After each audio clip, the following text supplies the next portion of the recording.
if we scour the backgrounds, if we're going to spot your Gravity character Kowalski floating by at all. So the effects guys did this hysterical thing. You'll probably see it at some point where they have Ether, our spaceship, is floating by, and then it just goes by me, and I'm like, as Matt Kowalski, and I just go, little help. You filmed that? Yeah, we filmed it. Does anyone copy? I have to warn them about the conditions on Earth. Is anyone out there? It's fantastic. It actually ends up hitting me, and then I'm like, woo! Hey guys, where have you been, man? I've been out here. And then they just eject me out. Oh my God, I need to see that, please. Do they have extra scenes for Netflix movies? They'll put it in, because I just saw it yesterday. They did it as a, happy Thanksgiving, and thanks for working with us, just as a gift to Grant and myself. But we definitely have to get it out somehow. That's amazing. I am fascinated with your work as a director. I love all the stories that you choose to tell from the director's chair, and we are fast approaching 20 years of Confessions. Yeah, I want to know something that you think you are much better at now than you were when you first tackled Dangerous Minds. As a director? As a director. Well, I think I'm a little more relaxed and open to certain kinds of input. When I first started with Confessions, I boarded every single shot. I wanted to make sure I knew exactly what everything was doing, and I was pretty locked in on what I wanted it to be. Mm-hmm. Good Night, Good Luck, we did a lot of, there was a lot more improv and a lot more openness to it. So as time has gone on, I think I've found, for instance, I give you a really good example. When Felicity said she was pregnant in the middle of shooting, that would have been pretty devastating if it was 18 years ago. I wouldn't have known what to do. And this one was one where once we decided that, that you have to accept it as opposed to try and hide it, then you can write into it, and it actually ends up becoming actually, I think it makes the film better. Miss Jones, I gotta start with you, because your character showed me something that I swear I've never seen on screen before, and that's a pregnant astronaut. I was so blown away by that as a character. And then Mr. Clooney told me that was actually your pregnancy and that they worked it into the story. How special is that for you? Yeah, I think it might be the first depiction of a pregnant astronaut.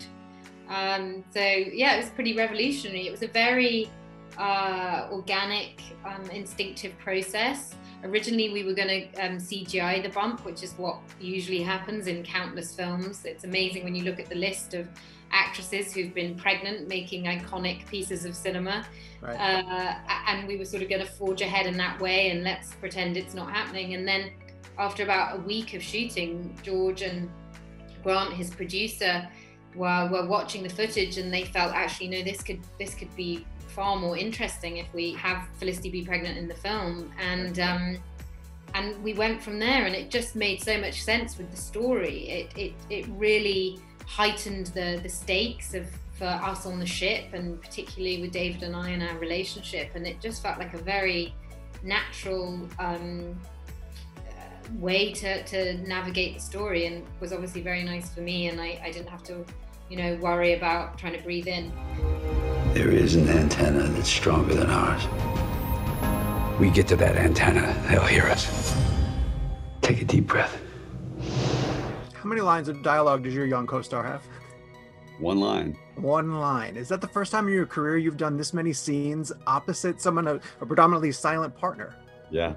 Well, it was interesting. There was a lot more lines for me, and I was constantly taking a line and scratching them out, just because you realize that you have to be careful what lines are important and what lines are just expository and telling someone something that either they don't need to know or we're telling for the audience's sake. And so right. And I decided, I called Alexander Desplat and I said, we're going to use score as sort of our narrative through all of this, which I think will make it more a meditation, Also, how expressive is her face, though? She says so much without saying anything. Well, she screwed it up for the rest of us actors, because also, by the way, almost everything I did with her was one take, right? And so literally, I shot all of our stuff, and then, a couple months later, we started with the other actors, and I would say, Caitlin did this in one take, go. An astronaut crew has to be able to sell real camaraderie and teamwork, and there are the characters in this particular story have been together for a very long time. So I'm really curious what you guys did as an ensemble to get to that comfort level. What did we do? Honestly, this is the nicest group of actors. Like, honestly, they're all so sweet and so nice. We did do a dinner at George's at the beginning, pizza night at George Clooney's house. That helps. Where, I know I sat next to Demian and we got to know each other, and it's just easy. We just sit around on set, talk about our lives, talk about our families, and I think it just came pretty naturally. I don't know how you guys felt. No, I agree with you. It was exactly like that. And then Kyle and I have met each other before, briefly, during another film, King Kong versus Godzilla. So we went out for a really nice dinner, a couple of whiskeys, and then we were best friends. You know, I have to bring up the spacewalk sequence because it's truly an eye-popping moment. But knowing that these sequences still come together through the use of wires and cords and harnesses, are those days on set that you look forward to? They're magical when we watch them, but putting them together, how is it like for you guys as actors? Yeah, watching them is a lot more fun than shooting them. I'll tell you that much.